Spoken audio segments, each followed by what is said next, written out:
Hey, Cross Park, it is time for your weekly leadership update. I have a couple things for you today. First, as you well know, it's the end of May, Memorial Day weekend.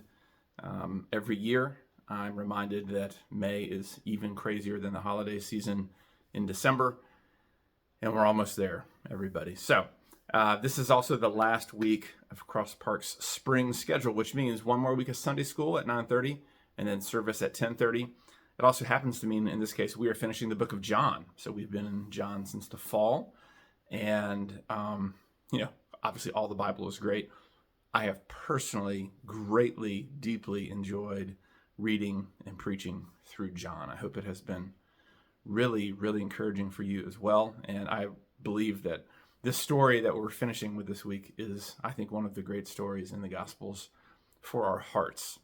So, come join us 9:30 for Sunday school, 10:30 for church, which means that next week is the change of the schedule. Our summer schedule for June, July, and August starts next week, the first Sunday in June, which means no Sunday school for the summer, church at 9:30. So we're trying to beat the heat, as you know, and we would love for you to join us each week at 9:30 this summer as you are in town. All right, I think that's really all I have in terms of announcements. I just wanted to say a few things. I wanted to remind you that we are going on sabbatical this summer. Most of you, I'm sure, probably all of you, have caught that at some point. And I want to just give you a few details of what that means and ask you to pray for a few specific things. That means that this is my last Sunday at Cross Park until September. I have a presbytery meeting on Tuesday that I have some things I'm in charge of. And when I walk out of that presbytery meeting Tuesday afternoon, I'm off. So I'm going to turn off my email and not check my phone and et cetera, et cetera. Actually, the staff gave me an iPhone. It's a long-running joke. I'm the only staff person without an iPhone.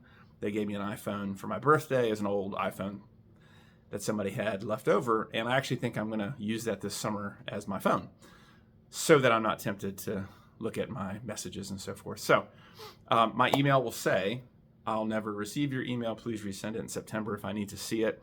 And sometimes this can seem a bit extreme to people.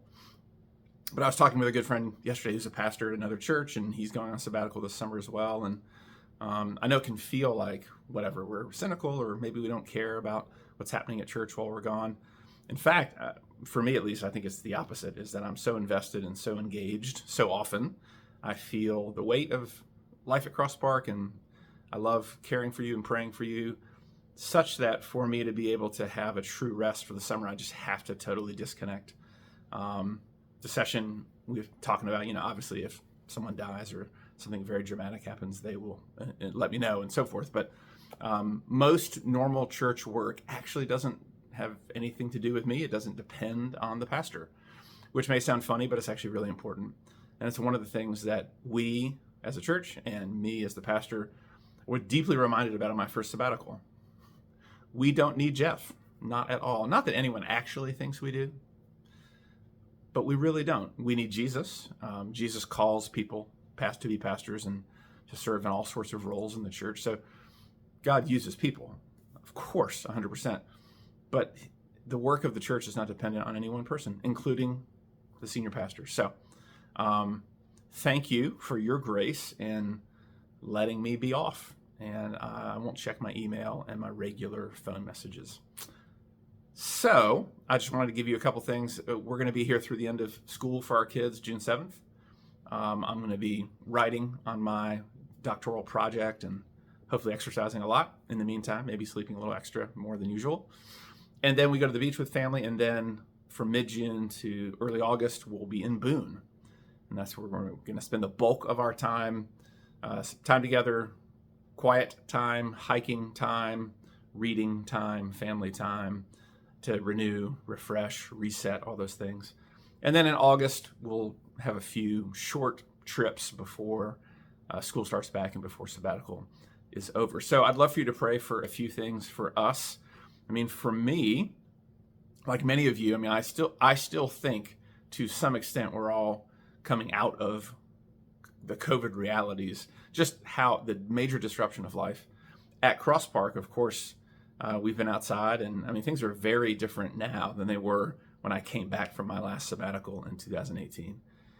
Some good, some bad, some just different. That's life all the time in the world, but it's challenging. And I feel the weight of a lot of those things. And of course, life in a fallen world is always ongoing and always presenting relational challenges and suffering and different things. And the last couple of years have been more challenging for me personally than previous years, even at Cross Park and in some other ways, just in my own personal experience. And so the timing of this sabbatical is really good. And so I'm trying to thread the needle on, I want to make the sabbatical, of course, really useful, productive for resting and renewing and refocusing and resetting and all the R words. But I also don't want to, assume the sabbatical is going to fix everything. So, because that's never true, right?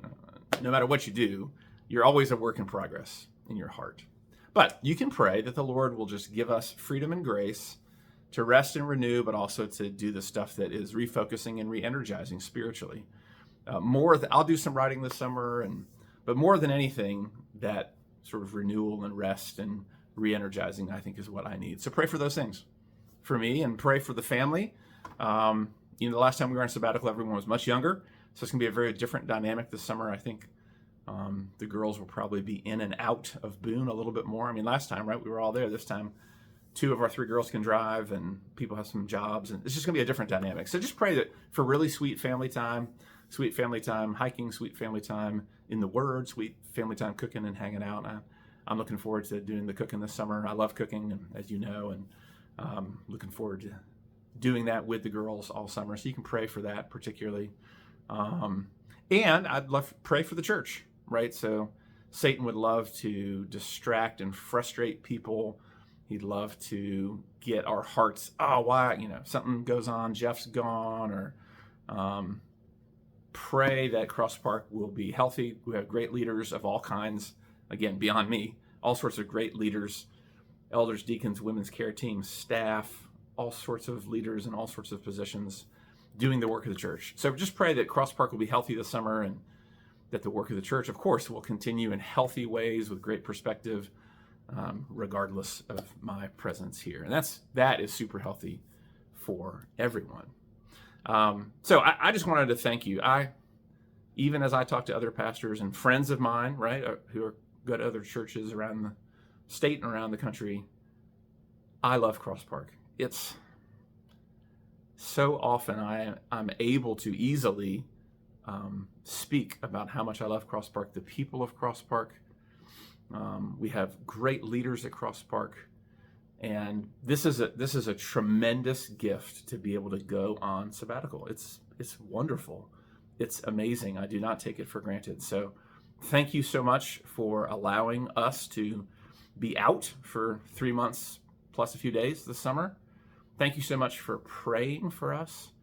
And thank you so much for loving us well. Cross Park is a great church, and you really, really care for your people, including your pastor and my family. So I'm deeply grateful and indebted to you. Thank you for praying. I will see you Sunday morning. I'm looking forward to preaching this last passage of John and then giving you a hug and heading out. Thanks, Cross Park. Love y'all. We'll see you Sunday morning, 9:30 Sunday school, 10:30 for worship.